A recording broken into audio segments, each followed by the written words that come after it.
Bonjour à toutes et à tous. Aujourd'hui, je vous retrouve après un long moment à n'avoir pas pu alimenter mon site ou ma chaîne surtout. Je vais en profiter pour faire un tout petit rappel, en fait une sorte de petit point d'information parce que je poste beaucoup de nouvelles sur Instagram, en tout cas j'en poste. À cet endroit-là, je suis active. J'en poste un peu moins sur Facebook et mon site est complètement à l'arrêt. Donc je suis pas sûre que les gens fassent la passerelle entre les différents supports parce que j'ai pas mal de followers en fait qui ne suivent qu'une ou deux des sources et sur YouTube je dois avouer que je ne sais pas trop si vous me suivez ailleurs. Donc j'en profite voilà, pour faire un tout petit rappel ici. J'en ai parlé pour les autres tout au long de l'année, voilà, donc je vais faire ça de façon brève. J'ai une santé qui s'est extrêmement compliquée depuis un an. C'est pour ça que j'ai dû arrêter un maximum de projets et j'ai dû beaucoup ralentir les activités. Et du coup, ma chaîne publique, que je voulais vraiment entretenir en parallèle de mes projets privés, Patreon notamment, a vraiment souffert. Voilà. Mais en fait, même Patreon a eu beaucoup moins d'apports par rapport au rythme de parution que j'avais eu à l'origine. Voilà, il faut le savoir, les activités sont aléatoires, j'ai beaucoup d'épuisements divers et variés, et en fait produire du contenu structuré est devenu beaucoup moins accessible qu'avant. J'ai aussi beaucoup moins d'énergie pour pouvoir doubler les vidéos, soit en écrivant le script, soit même en faisant des synthèses écrites, donc ça rend mes contenus moins accessibles, ce qui me fâche beaucoup. Donc voilà, ne vous étonnez pas, du coup, si les contenus sont aléatoires, s'ils n'ont pas forcément la même forme qu'avant, s'ils sont pas aussi complets ou pas aussi structurés. J'ai dû m'adapter et en fait rouler comme ça vient, rouler beaucoup plus en improvisant, ce que j'aime pas trop. Généralement, j'aime au moins structurer les choses et là, je ne peux plus. Voilà. Donc, ça expliquera pourquoi à certains moments vous voyez des choses à d'autres endroits, notamment les espaces sacrés continuent, ça ne s'est pas arrêté. Et sur Patreon, même si l'activité est réduite, elle continue. Parce que c'est celle qui est rémunérée, bêtement. Donc celle-ci, j'ai pu la continuer à grand renfort de branches, voilà, de branches rattrapées là sur les côtés. Pour ce qui est d'aujourd'hui, je vous livre une vidéo du coup qui j'espère sera pas trop confuse. Qui est un sujet que je trouve en fait extrêmement dense et c'est pour ça que j'avais un peu peur de faire une vidéo là-dessus parce que pour moi c'est difficile de tout contenir dans une seule et de le faire bien pour qu'on s'y perde pas trop. Donc voilà, c'est un peu...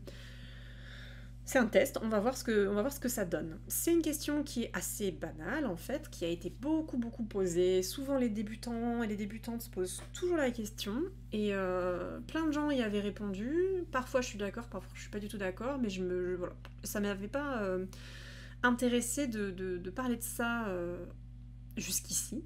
Puis je me dis que d'autres l'avaient fait. Et en fait voilà, la question m'a été reposée récemment. Et j'ai abordé en fait aussi sur Patreon la question de qu'est-ce qu'une purification, comment fonctionne la purification et comment on la considère dans un cadre animiste et du coup quelles sont les pratiques qui correspondent ou n'y correspondent pas. Et là ce qui est rigolo c'est que sur la question des jeux, c'est pour ça que je l'aborde parce que je me rends compte qu'on tombe sur des croyances. Si vous attendez dans cette vidéo à ce que je vous réponde, dois-je purifier un nouveau jeu? Dois-je purifier un jeu de seconde main? Vous aurez pas un oui ou un non, vous aurez rien. C'est pas sur cette chaîne que je vais vous donner une directive. Je vais pas vous dire ce qu'il faut faire. Moi, ce que je vais faire, c'est que je vais vous poser des questions. Je vais vous faire réfléchir à vos croyances, vos pratiques, pour que vous trouviez quelque chose qui vous convienne. Après, on peut donner des exemples, on peut discuter, mais pour faire le choix final et pour comprendre en fait quelles sont toutes les implications qui se trouvent derrière la purification, il faut prendre le temps de faire de l'introspection. Si vous vous êtes jamais posé ces questions, vous allez voir, en fait, c'est la base. On ne peut pas agir sans ça. Si on agit sans ça, si on purifie n'importe comment, vous n'allez pas forcément faire quelque chose qui vous convient ni en pratique, ni au niveau éthique et moral, ni au niveau des croyances spirituelles. Voilà. Donc, comment ça se passe de purifier? En fait, il faut revenir au tout début de pourquoi purifier. Pourquoi purifier un jeu? Qu'est-ce qui vous fait vous ressentir que ces bouts de carton, ils ont besoin de quelque chose de supplémentaire? Si c'est pour entrer en contact avec le jeu, si c'est pour l'apprivoiser, il y a d'autres façons de le faire que la purification. La purification, en fait, ne correspond pas à cette utilité. Si c'est pour connaître un jeu et apprendre à comment dire, tisser une relation avec lui, sachant que là, on n'est pas du tout dans quelque chose de symbolique et dans quelque chose de rationnel et de factuel. Si vous parlez de tisser une relation avec votre jeu, vous êtes presque déjà en train de considérer votre jeu comme un compagnon, et donc presque déjà dans l'animisme.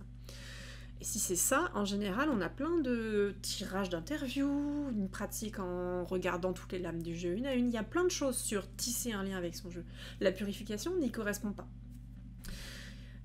Autre chose, si vous voulez purifier, pourquoi est-ce que vous voulez purifier? Est-ce que vous pensez que c'est une obligation? Pourquoi ce serait obligatoire de purifier un jeu quand on reçoit, un jeu d'usine ou un jeu de seconde main? Est-ce que vous pensez qu'il faut le faire parce qu'il y a quelque chose qui vous gêne? Et à ce moment-là, là c'est intéressant, qu'est-ce qui vous gêne? Est-ce que c'est un ressenti émotionnel? Est-ce que c'est un ressenti extrasensoriel? Est-ce que c'est plutôt une superstition? Ça existe, on en a tous, on a aussi des fausses croyances. Est-ce que c'est... Vous voyez, qu'est-ce qui vous pousse à ça? L'autre chose qu'il faut se demander quand on se demande pour purifier, qu'est-ce que c'est qu'un jeu? Comment ça fonctionne? Pour vous? Et qu'est-ce que c'est qu'une énergie?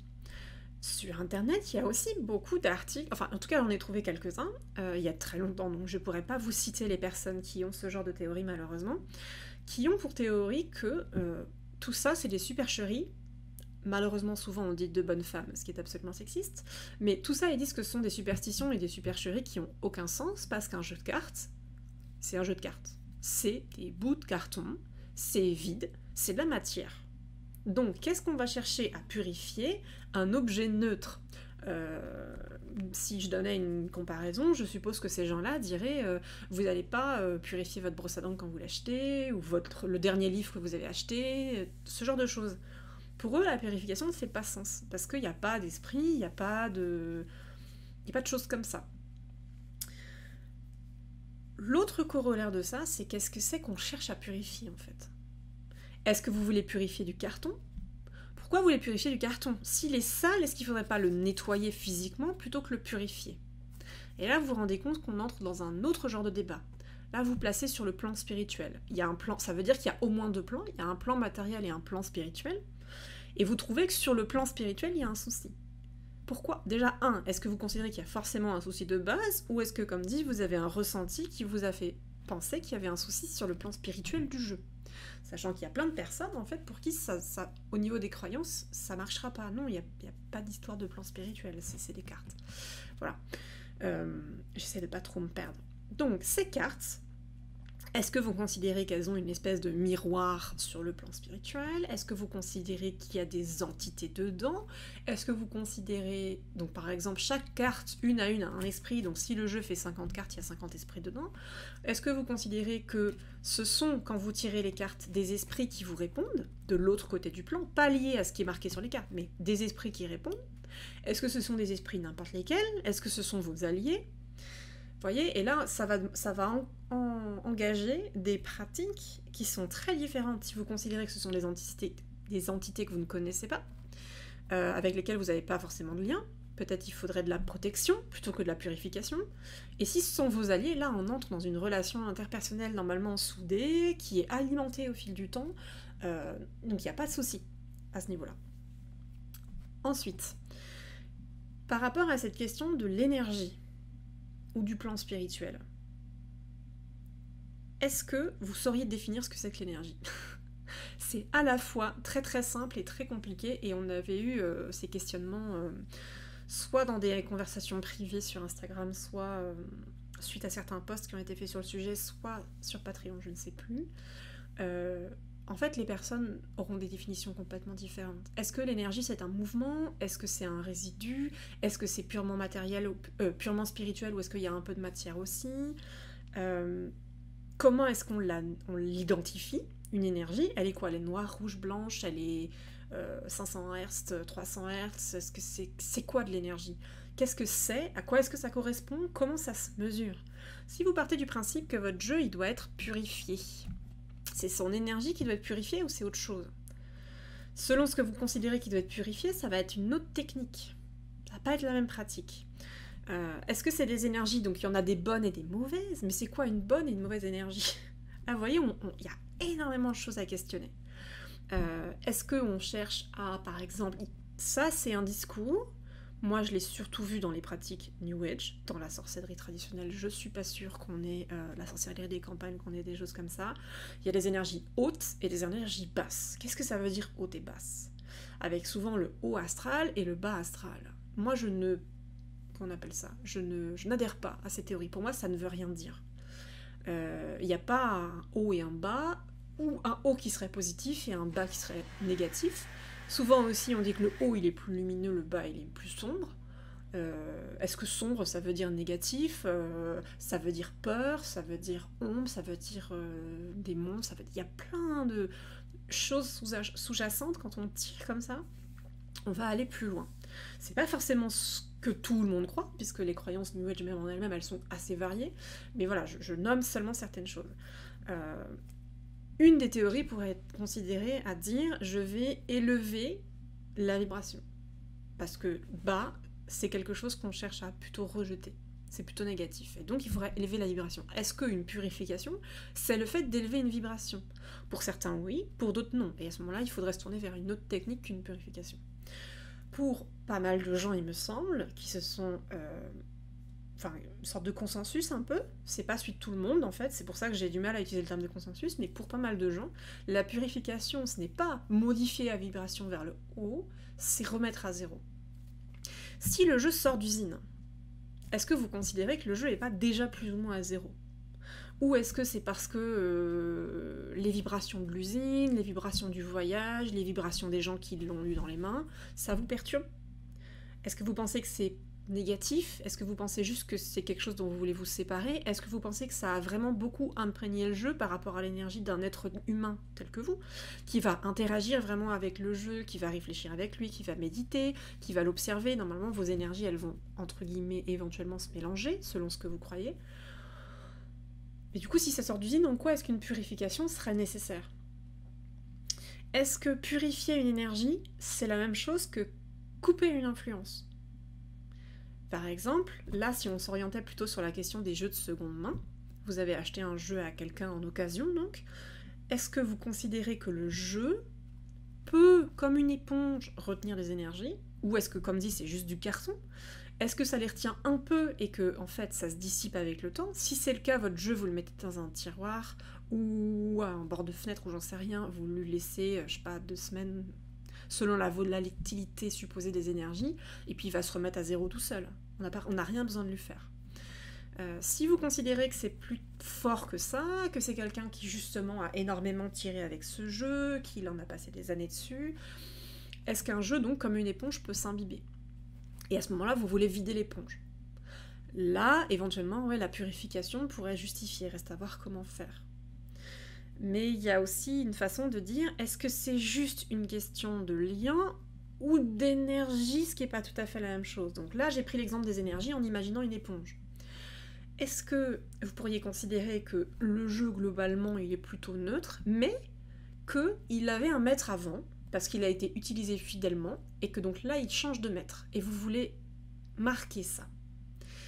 Quelque part, c'est un rite de passage, en fait. Donc on pourrait totalement imaginer un petit rituel pour dire, voilà, tu es passé de telle personne à telle personne, à l'heure actuelle, je suis... alors maître ou maîtresse, vous allez me dire, le mot ne vous convient pas forcément, trouvez-en un autre qui vous convient, voilà, j'ai donné une image. L'idée, c'est le propriétaire, ou le gardien, ou la gardienne, ou ce genre de choses. Donc vous pourriez faire un petit rituel pour marquer ça.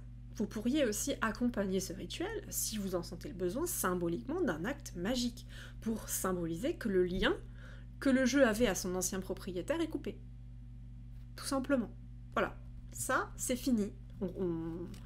On change de lien, on change de maison, on change d'appartenance. Et aujourd'hui, c'est ça. Vous pourriez aussi vouloir symboliser votre lien avec le jeu.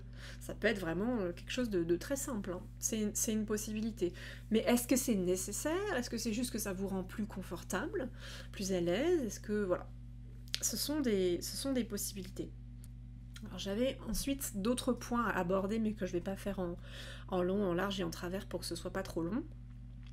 C'est un peu redondant, mais c'est pas grave. Comment s'y prendre pour purifier? Et ça veut dire quoi, purifier? Et en fait, là, il y a énormément de choses à remettre en question. Qu'est-ce que c'est qu'une purification? Donc, outre le fait que je vous disais, éventuellement, et moi j'adhère plutôt à ça, c'est une forme de remise à zéro.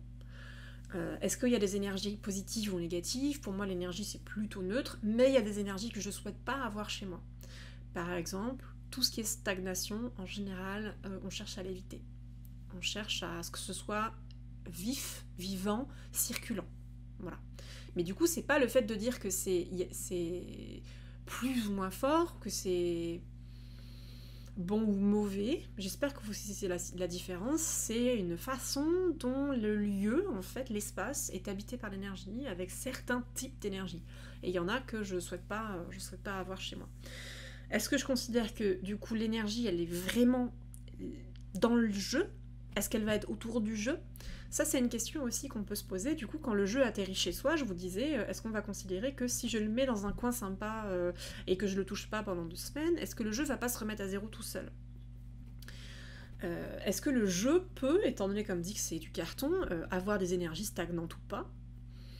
Est-ce qu'il peut de lui-même circuler? C'est quoi le fait qu'un jeu circule ou circule pas? Et c'est ça aussi qui est assez compliqué. Quand vous considérez un jeu, son énergie, elle se situe où ou elle vient d'où? Pourquoi l'énergie du jeu serait stagnante? Est-ce que c'est le propriétaire d'avant qui était stagnant? Est-ce que c'est quoi? Est-ce que vous considérez plutôt qu'il ne faudrait pas activer le jeu à ce moment-là, selon vos croyances? Est-ce qu'il y a un jeu qui est neutre, qui n'a pas encore été utilisé, il sort d'usine, et du coup il n'est pas actif?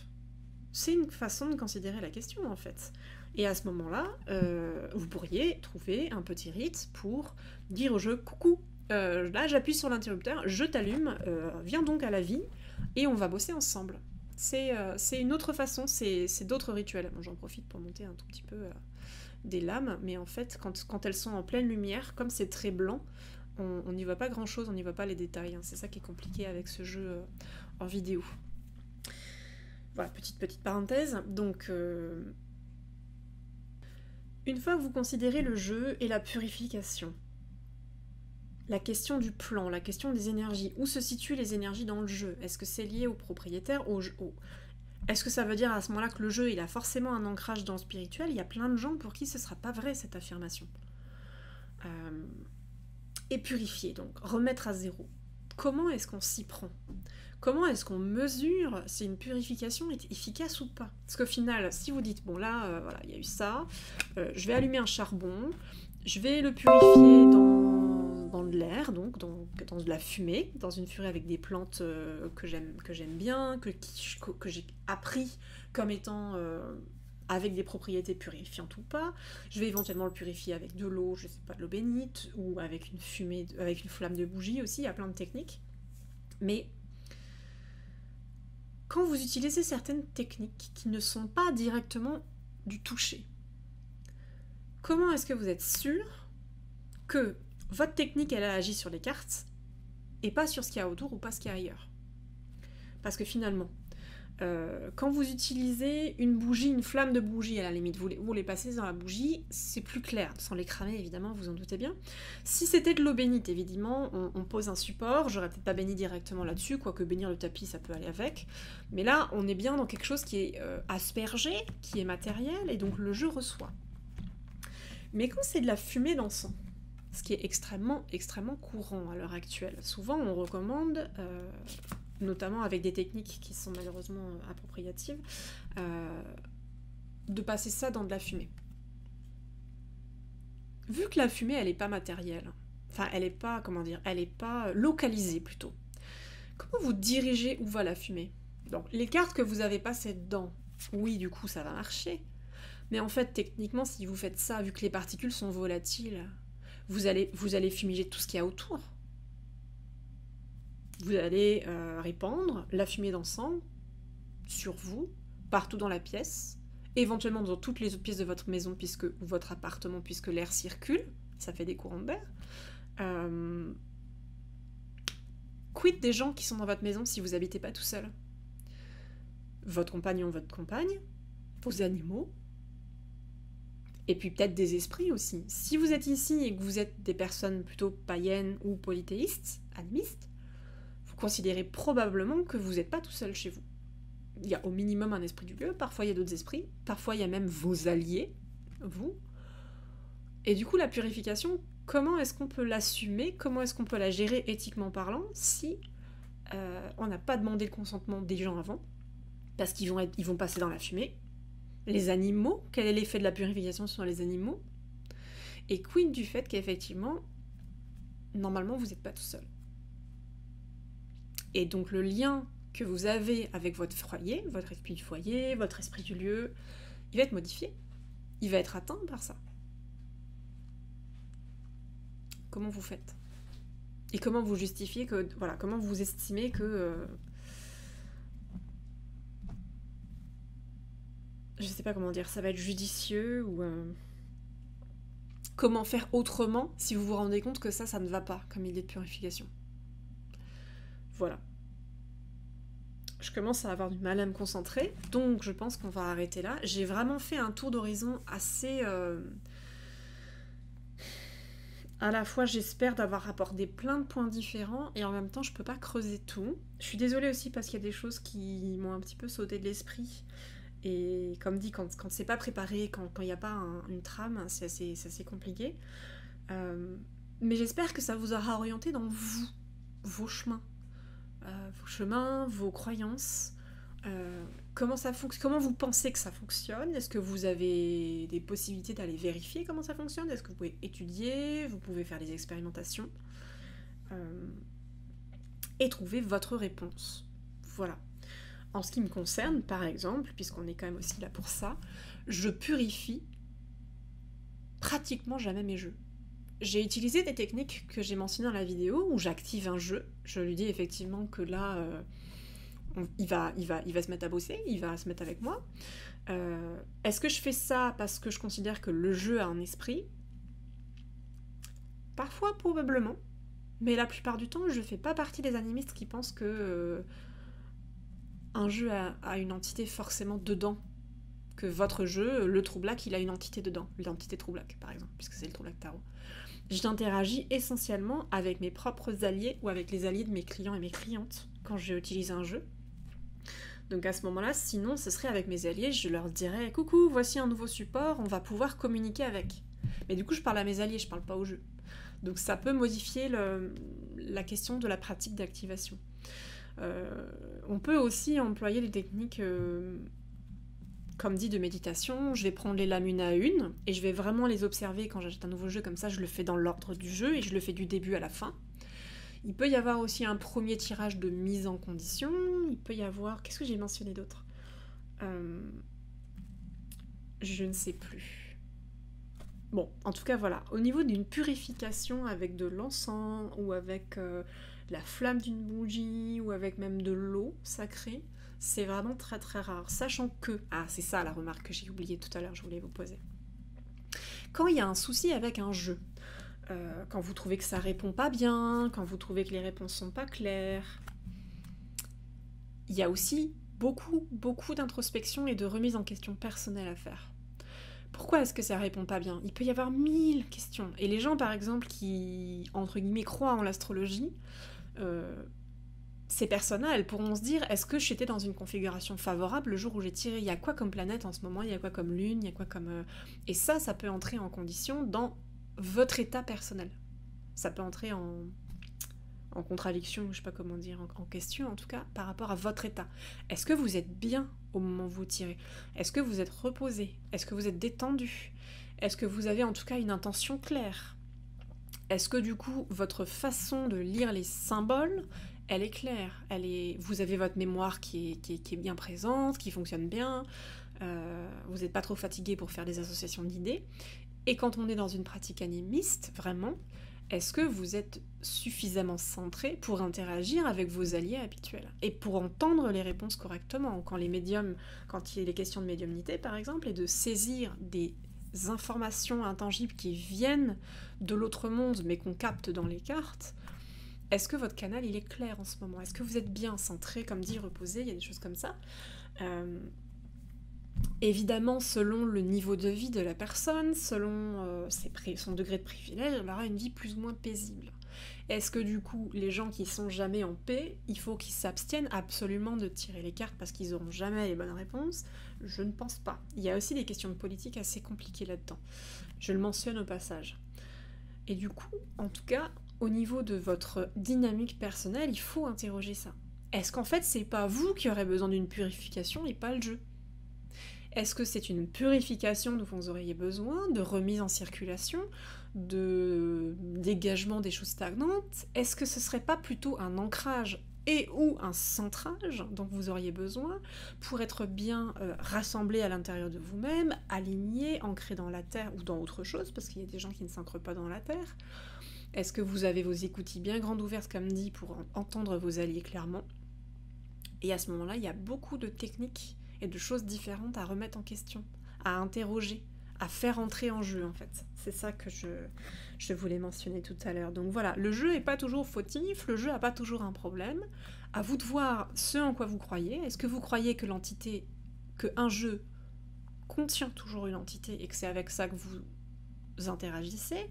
Est-ce que vous considérez que, entité ou pas entité, il y a des liens qui peuvent s'effectuer avec le créateur du jeu, le créateur ou la créatrice du jeu, ou avec le possesseur ou la possesseuse, avec le ou la propriétaire précédente?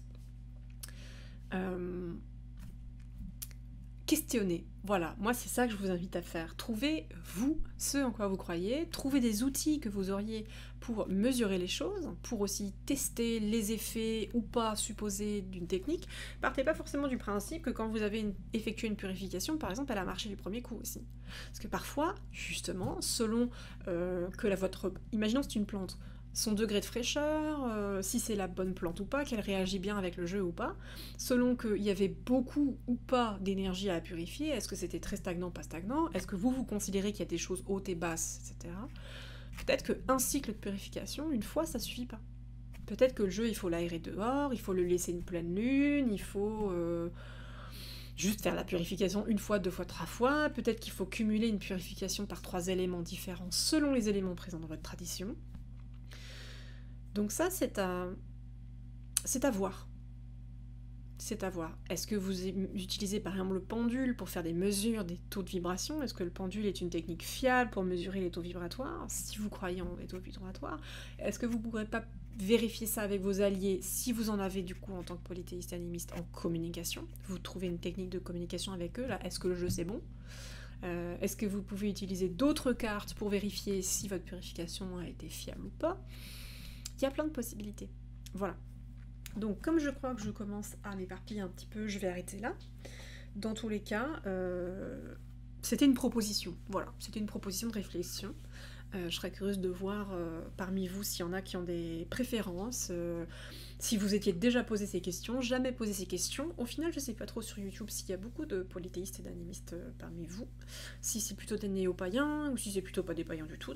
D'ailleurs, je sais que en pratique des cartes, il y a aussi totalement d'autres croyances qui sont engagées, et parfois une absence aussi de croyances, même si je pense pas que sur ma chaîne il y a beaucoup de personnes qui sont purement dans une vision cartomantique. Mais à voir, voilà. Ben, sur ce, je vous dis à la prochaine. Donc je ne sais pas exactement combien de temps. J'ai envie de vous faire des vidéos sur le printemps, avec quelque chose de très présent actuellement sur la question des saisons, quelque chose qui serait peut-être valable pour 2021, parce que je sais pas si l'année prochaine j'aurais présenté les mêmes jeux. Comme j'ai pas le temps de préparer beaucoup et d'aller en profondeur, ce serait vraiment quelque chose du feeling. Là, en ce moment, cette année, quels sont les jeux avec lesquels j'ai envie de travailler pour connecter aux énergies du printemps. Voilà, mais ce sera si et quand mon énergie est revenue. Donc ce sera la surprise. Après tout, pourquoi pas. Voilà. Eh bien, prenez soin de vous et à la prochaine.